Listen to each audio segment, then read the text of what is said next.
safe. States rolling back restrictions, Americans eager to get a jump start on summer as they sort through the hodgepodge of rules and regulations, the changes in place to keep people healthy at water parks and beaches, what to know as you plan your holiday weekend. The president's push to reopen houses of worship, calling them essential and threatening to override state officials. In America, we need more prayer, not less. The response from some religious leaders and public health officials this morning. Facing backlash, Joe Biden expressing regret about this message to black undecided voters. If you have a problem figuring out whether you're for me or Trump, then you ain't black. And Biden's pushback on this question: is he taking the black vote for granted? Guilty pleas. Actress Lori Loughlin and fashion designer husband Massimo Giannoli now admitting their roles in the college admissions scandal, their deal with prosecutors, and where the Full House star could be serving her prison time. And wild weather this weekend, the severe storm threat for the plains and Midwest. A reported tornado damaging homes and cars. In Texas, heavy rains flooding roads. Rob's got your holiday weekend forecast. Live from ABC News in New York, this is Good Morning America. Hey, good morning. Happy Saturday on this very unusual Memorial Day weekend. We have a lot to cover this morning. In the last 24 hours, there are more than 24,000 new cases of the coronavirus here in the United States and more than 1,300 deaths. Brazil now has the second highest number of confirmed cases in the world, just behind the U.S., surging past Russia overnight. The World Health Organization is now calling Brazil the new epicenter of this pandemic. And the CDC is now estimating that 35% of people with COVID-19 don't exhibit any symptoms. That's much higher than originally thought. The CDC also estimating 40% of transmissions occur before the onset of any symptoms. We have team coverage right here this morning from New Jersey to Washington, D.C. to Mexico City. And we start with ABC's Trevor Ault, who's on the Jersey Shore with the latest on the reopenings and restrictions in place for this, the unofficial start to the summer. Trevor, good morning to you. Good morning, Dan. Millions of people are going to be heading outside this Memorial Day weekend. That's a foregone conclusion like it is every other year. What state officials are hoping is that by opening up a bunch of new locations, they're going to give people the space to continue to social distance. But this weekend is still going to be a test for the entire country. This Memorial Day weekend, Americans eager to get outside are being given extensive opportunities to do so. Anticipating a crush of people, states rolling back restrictions on beaches, golf courses, mountain trails, and more. I'm so happy. I love it. I'm so happy I'm out of the house. Texas bringing back water parks this holiday weekend. Locations like Typhoon, Texas, clearing out chairs and limiting people to create space. And in Indiana, officials urging people to go to the state's larger beaches where they'd have the best chance to spread out. We're getting our 15 miles of beach ready for what we expect to be a very busy and perhaps very crowded beach.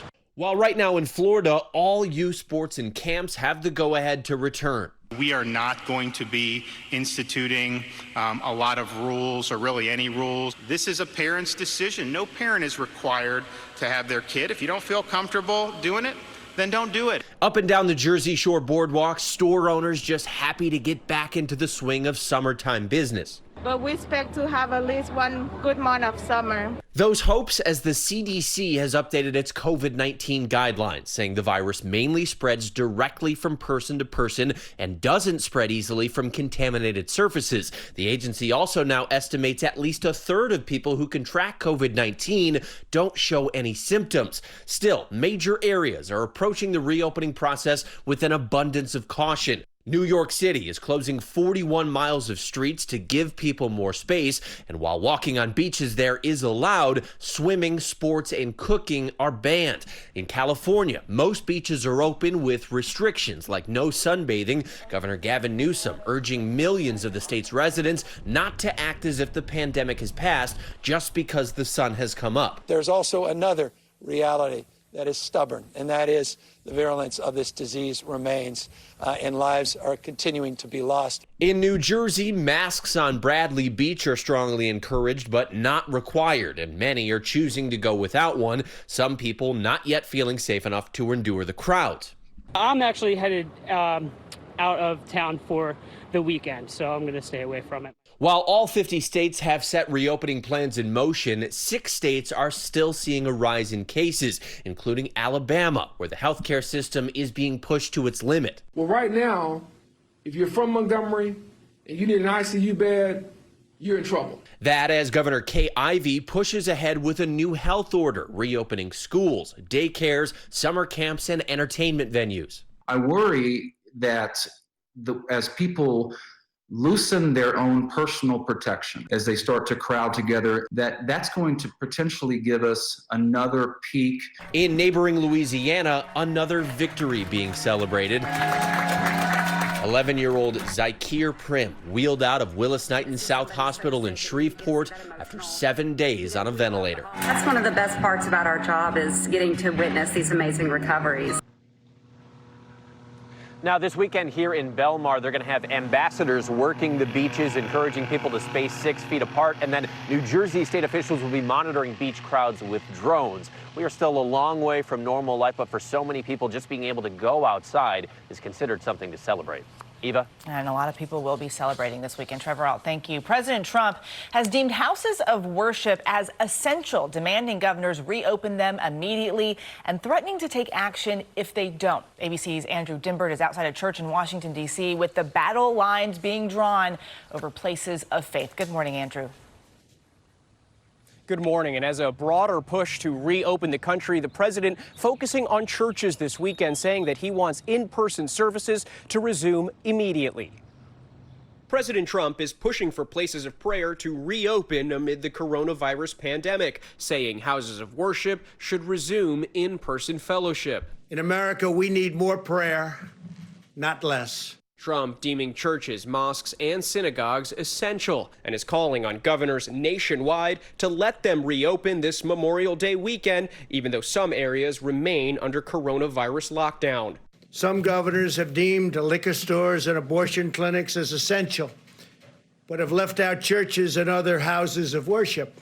It's not right. This as public health officials urge caution. The Centers for Disease Control and Prevention released new guidelines for the faith community on how to open back up safely, advising people to promote social distancing in congregations and minimizing the sharing of worship materials. If we move too fast, if we have too many congregants in any of these places, if they're too close together, if we're singing, if we're unmasked, these are the type of measures that will cause this virus to spread like wildfire. In Virginia, churches can now be at 50% capacity, but need to continue practicing social distancing and good hygiene. We want to make sure that individuals are allowed to practice their religion and that they're allowed to do it safely. Though some Virginia churches won't be going back to in-person services just yet, opting instead for online services. I don't want people to be nervous to come to church. That's not what church is for. Church is about meeting Jesus, which we're doing effectively online.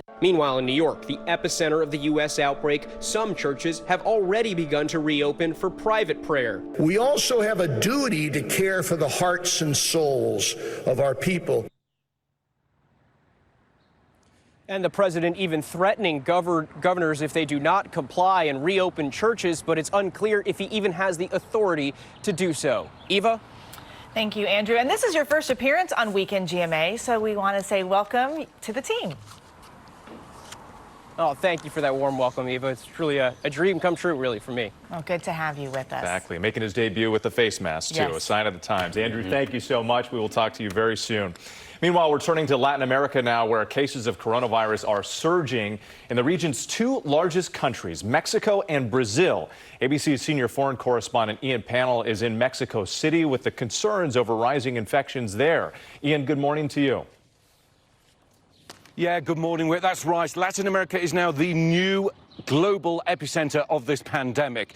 Here in Mexico, we're seeing record numbers of cases. In fact, we've just seen the highest number of deaths being reported, but some controversy over that tally, with some suggestions by an independent research group that the real number could be as many as 3 times higher. As in many other cases, we're seeing hospitals and morgues nearing capacity. This last week, we visited 2 crematoria, and there we saw again the caseloads rising. They used to deal with 4 to 5 bodies a day. Now they're dealing with as many as 25. They're operating 24 hours a day, 7 days a week, and still there is a backlog. But as you say, the situation further south in Brazil is far worse. It now has the fastest growth rate in the world and has overtaken Russia to become the 2nd highest infection rate, only behind the United States. There we're seeing hospitals overflowing, morgues overflowing, mass graves being dug, and political controversy over Brazilian President Bolsonaro, who has dismissed COVID-19, merely calling it, quote, a little flu. Also controversy over his advocacy of this anti-malarial drug, the one that President Trump has been taking. The WHO once again hitting out, saying there is no evidence that it helps, and in fact, it could be detrimental. Whit? And Ian, as you pointed out, a lack of testing in that area as well. Also, is there a sense of just how much of a threat those infections where you are could pose to the U.S.? Yeah, undoubtedly, there is a threat on both sides of this border. And interestingly, over the last week, we have seen spikes both on the American side and on the Mexican side of the border. Many people feel that that land border is completely closed, but that's not the case. There is still traffic passing through. One truck driver reporting this week that there were no tests as he entered America. Again, air travel is going on. We're seeing undocumented migrants being sent back. Guatemala complaining that some of those who arrived this week were positive for COVID-19. So there are risks from land and air travel running in both directions to America right now. And I think the question this morning is whether or not President Trump will enact a travel ban on Brazil, as he's threatened to do and is actively considering. Whit? That'll be something to watch in the weeks ahead. Ian Pannell in Mexico City for us. Thank you. Dan? Thanks, Whit. We turn now to the presidential race. Joe Biden facing serious backlash this morning over his comments about black voters. The former vice president and presumptive Democratic nominee backtracking hours later. ABC's Rachel Scott is in Washington with more on how people are reacting to all of this. Rachel, good morning to you. Dan, good morning. Yes, his campaign says Biden made these comments in jest, but the former VP is now expressing regret, pushing back against accusations that he's taking the black vote for granted. This morning, Joe Biden is walking back this message to black undecided voters. If you have a problem figuring out whether you're for me or Trump, and you ain't black. It don't have nothing to do with Trump. It has to do with the fact I want something for my community. I would love to see. Take a look at my record, man. Those comments igniting backlash and outrage. Hours later, the former VP backtracked. The bottom line of all this is perhaps I was much too cavalier. I know that comments have come off like I was taking the African-American vote for granted, but nothing could be further from the truth. And I shouldn't have been such a wise guy. Senator Tim Scott, the only black Republican in the Senate, called Biden's comments arrogant and condescending. What I don't hear from the Democrat leadership today are people speaking out against Vice President Biden's comments. In the Democratic primary, Biden pulled ahead with overwhelming support from black voters. But it's not the first time he's had to clean up a comment on race. In July, he apologized for his startling comments about working with segregationist senators. I regret it. And I'm sorry for any of the pain or misconception they may have caused anybody. And while the Trump campaign said the comments were dehumanizing, Biden's campaign pointed to some of Trump's racist and inflammatory remarks, launching his campaign in 2015, saying this about Mexican immigrants. They're rapists, and some, I assume, are good people. And in 2017, there was his response to neo-Nazi protests in Charlottesville. You had some very bad people in that group, but you also had people that were very fine people on both sides. Last summer, the president suggesting 4 American congresswomen of color should go back to the countries they came from, and inaccurately questioned the birthplace of President Barack Obama. And for Biden, this backlash comes at a critical point as he searches for a running mate. His team says they have not started the vetting process, but Biden said multiple black women were being considered. Eva? All right, Rachel Scott for us. Thank you. Now to the death of Ahmaud Arbery, the man who recorded the shooting of that unarmed black jogger, is now facing murder charges. But his attorney insists he didn't commit a crime. ABC's Diane Macedo has the details. This morning, prosecutors in Cobb County, Georgia, are promising justice after charging a third suspect in the death of 25-year-old Ahmaud Arbery. Before his arrest, William Roddy Bryan was best known as the man who recorded the last moments of Arbery's life. But investigators now say he was more than just a witness. I can tell you that if we believed he was a witness, we wouldn't have arrested him. After a virtual Friday court appearance, Bryan is now formally charged with criminal attempt to commit false imprisonment and felony murder, accused in the arrest warrant of attempting to confine and detain Arbery with his vehicle as he shot this video. If you are committing a felony crime and that crime ends up in the death of another human being, then that's a felony murder. So we believe the evidence would indicate that his underlying felony helped cause the death of Ahmaud Arbery. Bryan's arrest comes 2 weeks after murder charges were brought against Gregory and Travis McMichael, seen here approaching Arbery on February 23rd, as his family says he was just out for a jog. The video shot by Bryan then shows Arbery and Travis struggling over Travis's shotgun before 3 shots are fired. Bryan told ABC News earlier this month he had no relationship with the McMichaels and was fully cooperating with the investigation. I'm not proud that I shot the video, but maybe it helps in the end. His attorney calls Bryan's arrest political. Mr. Bryan has committed no crime and bears no criminal responsibility. Roddy passed a polygraph examination that effectively exonerates him of any criminal responsibility in this matter. Arbery's family attorney says the video shows otherwise. We knew that William Bryan had followed Ahmaud, that he had used his car to block the path of Ahmaud so that he couldn't escape.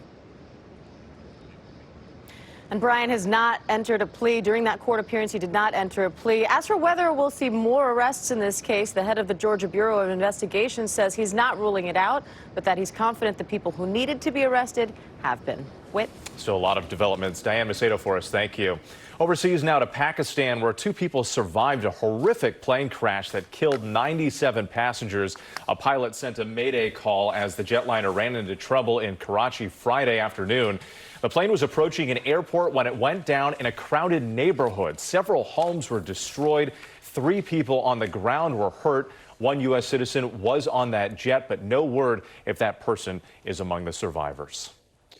Let's switch gears now and get the weather, and we're going to get it out to Rob Marciano on assignment in either his back or front yard this morning. Hey, Rob, what's going on? Well, I'm at an undisclosed location. Let's just say that. It's the backyard, Dan. Good morning to you. A little bit of mist falling here in the Northeast. This is all part of the system that really meandered through the Great Lakes, brought the flooding there and across parts of the Mid-Atlantic, and some severe weather there. But we had the most severe weather last night across Texas. This is Bowie, Texas, northwest of Dallas, where along the Red River there were several reports of tornadoes and significant damage, but no reports of injuries there. This morning, we do have that action moving into the Arklatex region and through Arkansas, Little Rock, Shreveport. You'll get it. It's weakening somewhat, but still some heavy rain and some gusty winds.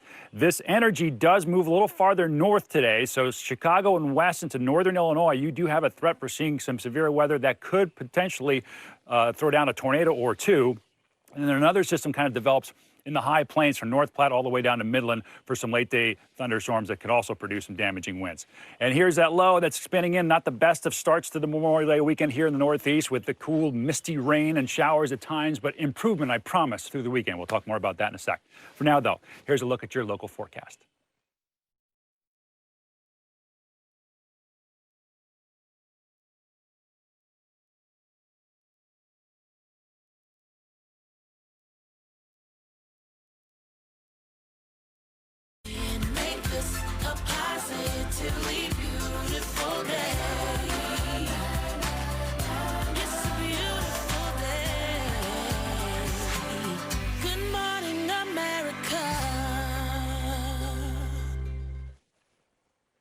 This is usually the day. It's the Saturday of Memorial Day weekend where Eva throws her big party, and that's not happening this year, so that part makes me sad, but you'll make it up next year, won't you, Eva? I never throw a big party. We've heard stories, though, Rob. I'm putting the pressure on. We just haven't been invited. Yeah, stop. That's not true. Yeah, probably. A lot of big parties will be thrown this weekend. And lots of pomp and circumstance for the class of 2020, with schools, companies, and even celebrities jumping in to honor the graduates who are missing out on their traditional commencement. Adrian Banker takes a look at some creative senior ceremonies. I couldn't speak. From LeBron James' national celebration to the undefeated special to honor HBCUs, the class of 2020 is celebrating from a distance. Target team members are now in ads, and Walmart is honoring grads on staff.